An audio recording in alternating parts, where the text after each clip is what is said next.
Hi folks, and welcome to today's video, which is about Act 1 Scene 3 of Macbeth. Now you'll be glad to know that in this video we are going to reach the end of this scene. It has been a lengthy one. There have been quite a few videos on this particular scene, but it's really crucial to our understanding of the characterization of Macbeth and how he becomes seduced by the image of kingship that the witches present to him. Okay, but just a quick recap before we really get into it. I want you to pause the video and jot down what you can remember about these three things and then start the video again when you're ready. Okay, so key information we've learned about witchcraft. James I wrote a book called The Demonology, in which he talked about how witches are servants of the devil, how they are capable of doing all sorts of strange and unnatural deeds. For example, they use human body parts in their magic, they can kill animals. We know that there are superstitions around witches being able to turn into rats without tails and sail in a sieve and all of that kind of thing. We also know that the number 3 is a really powerful number, and that links the witches to the 3 fates in Greek mythology, and also to the goddess Hecate, who came in 3 forms or had 3 heads, as she's often depicted. And we know that primarily the witches are presented as being malevolent, unnatural agents of the devil who exist outside of civilization, but really enjoy meddling in human affairs. In terms of the witches that we have in the play, we've seen them in Act 1, Scene 1. At that point, it seems that they can control the weather, they can predict the future, and they plan to meet with Macbeth on the heath. Again, we've got this motif of them being outside civilization.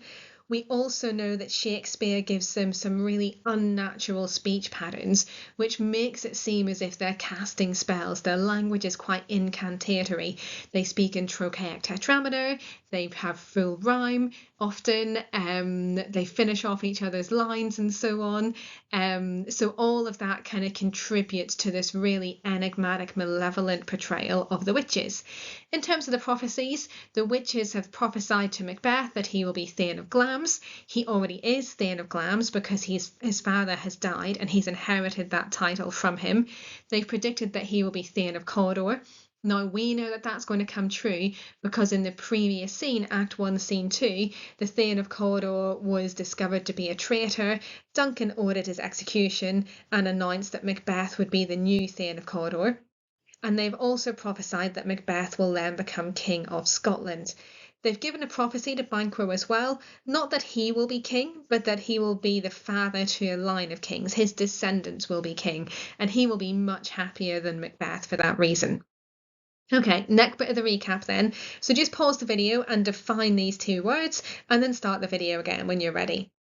Okay, so skeptical means that someone is really unsure, they're really uncertain about something.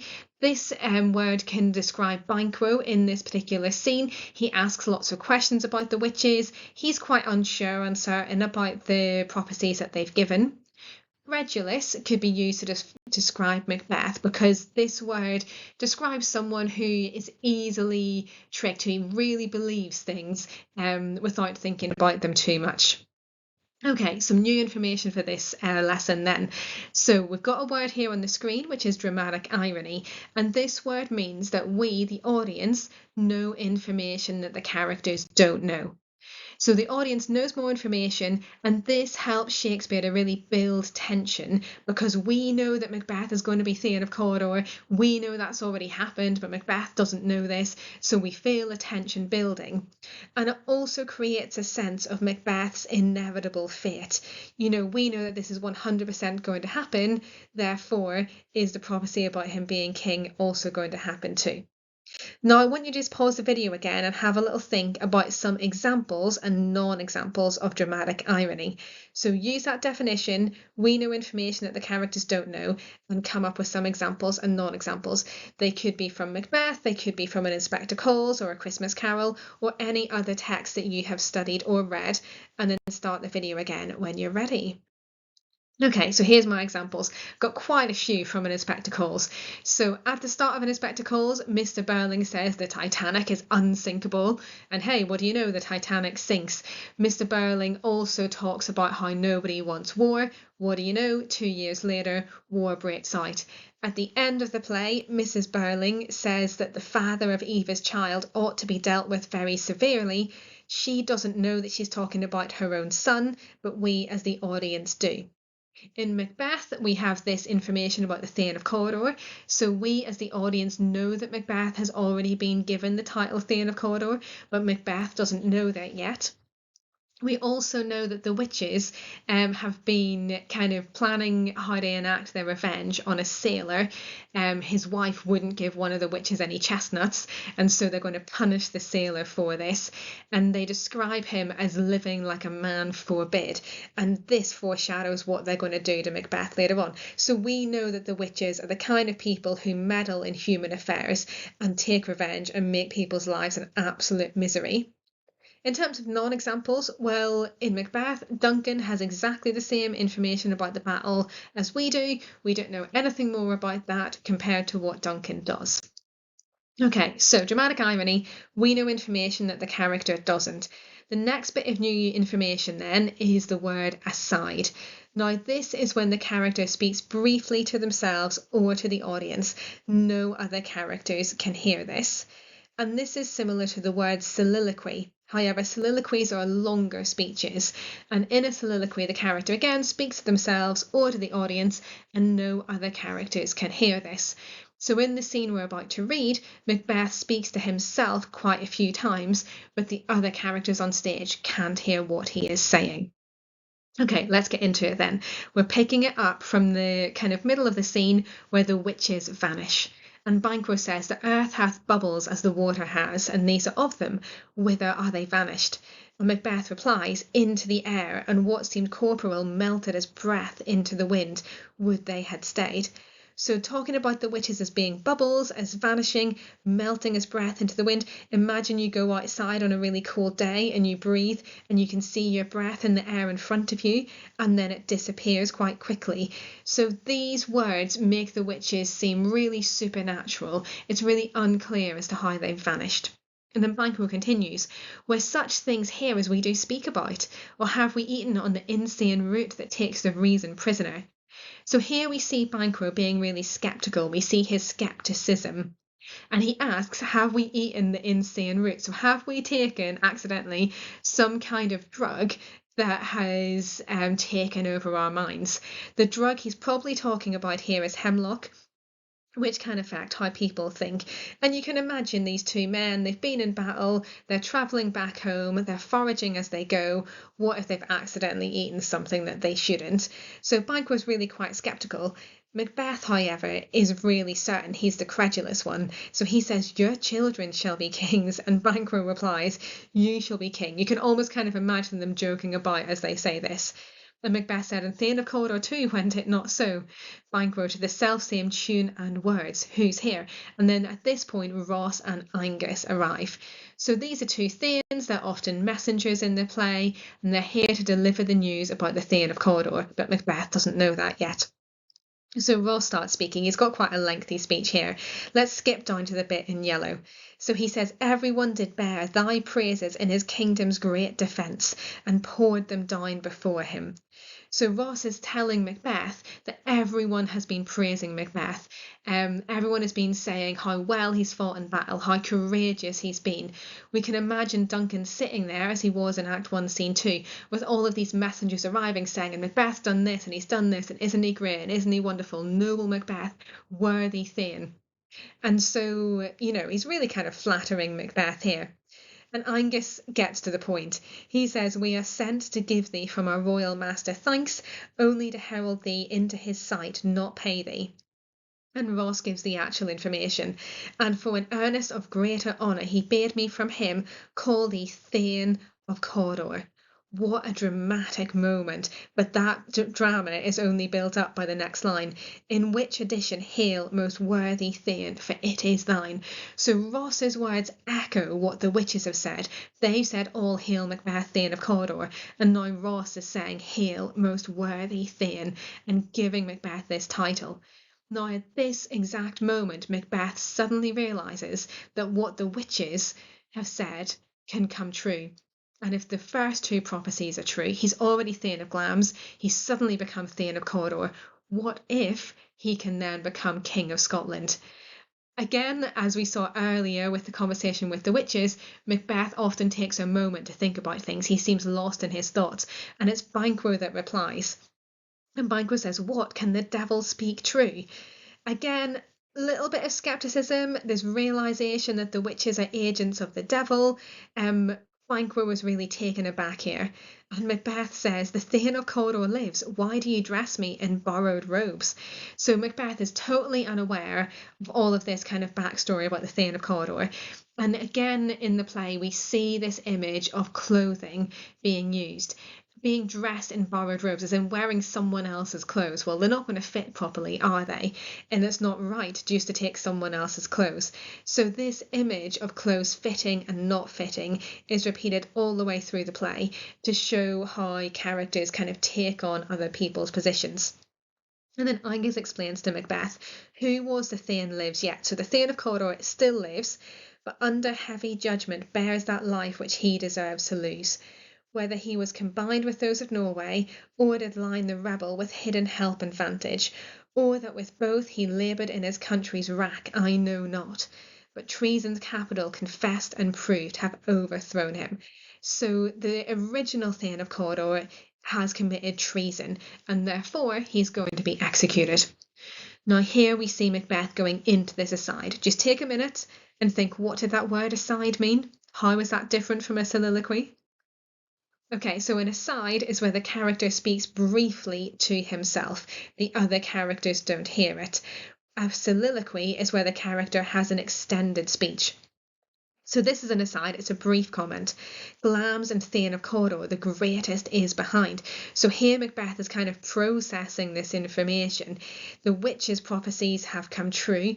Will the third prophecy come true? And he's thinking, yeah, probably.